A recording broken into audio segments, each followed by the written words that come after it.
They handed you a Paul who fights his own master. A Paul who spent his life tearing down the very commandments Yahusha said would stand until heaven and earth pass away. A Paul who abolished the law of Yahuah with a wave of his hand. That Paul does not exist, he was invented, and today I am going to give you back the real one out of his own words and out of his own life. Because here is the thing nobody tells you. Paul kept the Torah until the day he died, not out of fear, out of love. Decades after the cross, the apostle they call the law killer was still keeping the feasts, still taking vows, still walking into the temple. Let the book prove it. Start in Acts chapter 21. This is the year 57, more than 20 years after the resurrection. A rumor is going around that Paul is teaching the Jews to forsake the law of Moses. So James and the elders test him. And listen to the test they give him. Verse 24. Take these men, and purify yourself with them, and pay their expenses, that they may shave their heads, and all may know that those things they were told about you are nothing, but that you yourself walk orderly and keep the law. Read that again.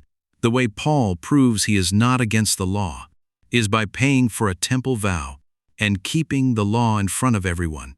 And verse 26 says Paul did it. He took the men, he purified himself, he entered the temple. If Paul believed the law was abolished, this is the moment he says so.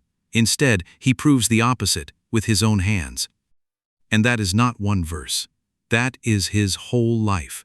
In Acts 18 verse 18, Paul takes a Nazirite vow and shaves his head. In Acts 20 verse 6, he keeps the days of unleavened bread. In Acts 20 verse 16, he is hurrying to Jerusalem to be there for the Feast of Pentecost. The man kept the appointed times of Yahuah years after Calvary. And when they finally drag him into court, hear how he defends himself. Acts 24 verse 14. This I confess to you, that after the way which they call heresy, so worship I the Elohim of my fathers, believing all things which are written in the law and in the prophets. All things, written in the law.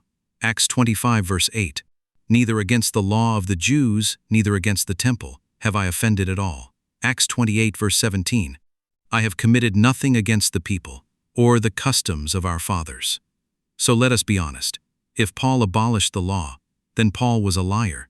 He told a Roman court he had broken nothing in the law, while supposedly teaching the whole world the law was dead. You cannot have it both ways. Either Paul was a hypocrite of the highest order, or the man they sold you is a forgery.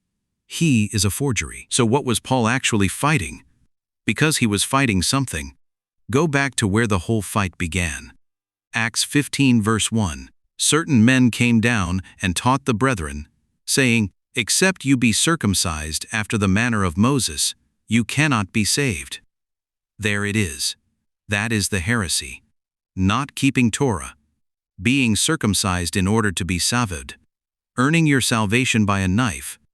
The elders call it a yoke in verse 10, a yoke of bondage, because it turned a gift into a wage. That is the entire fight in the book of Galatians. Read it now with clear eyes. Galatians 5 verse 2. If you be circumcised, Messiah shall profit you nothing. He is not talking to a man getting circumcised in obedience. He is talking to a man getting circumcised to be justified, to earn it, to be saved by becoming a Jew instead of by trusting Yahuah. Paul is not against the commandment. He is against using the commandment as a payment for something already given as a gift. And then they hand you their favorite weapon, the curse of the law. Galatians 3 verse 13. Messiah has redeemed us from the curse of the law, and they tell you the law itself is the curse. But read what the curse actually is. Go back to Deuteronomy, where the curse is named. The curse is what falls on you for breaking the law. Cursed is everyone that continues not in all things written in the book of the law to do them. The curse is not the commandment. The curse is the death sentence for transgressing it.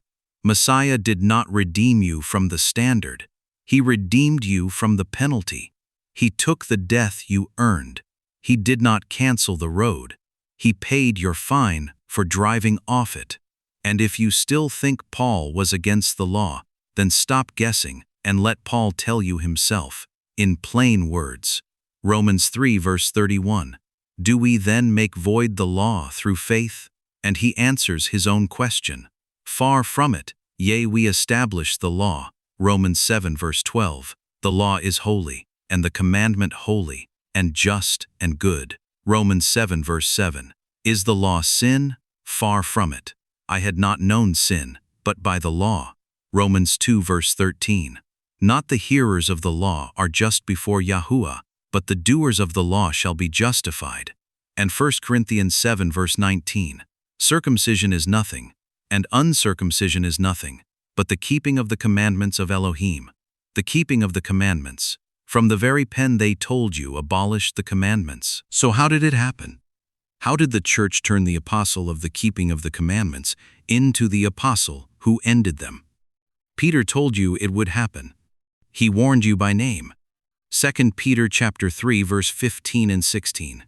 Our beloved brother Paul, in his letters, has written some things hard to be understood, which they that are unlearned and unstable wrest, they twist, as they do also the other scriptures, unto their own destruction. Peter said it plainly. Paul is hard to understand. And unstable men would twist him, the same way they twist the rest of Scripture, to their own destruction. The anti-law reading of Paul is not a discovery. It is the exact twisting that Peter warned you about, written down in your own Bible, generations in advance. So here is the indictment, and I will say it gently, because this is the trap most of the church fell into, without ever choosing it. They took the one apostle hardest to understand.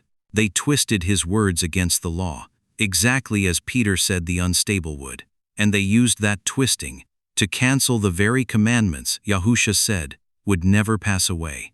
They made Paul fight Yahusha. They made the servant rise up against his master.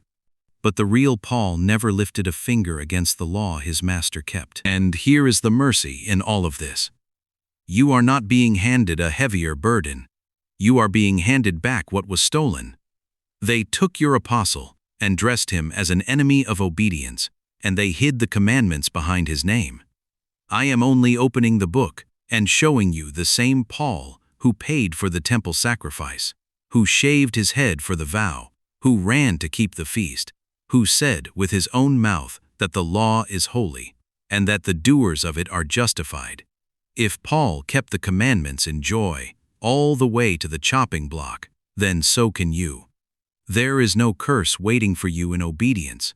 The curse was for breaking it, and that was carried away. What is left is the road, still good, still holy, still open. They gave you a Paul who fights the Messiah. Set him down. He is not real. Pick up the one who is written, and then go and do likewise.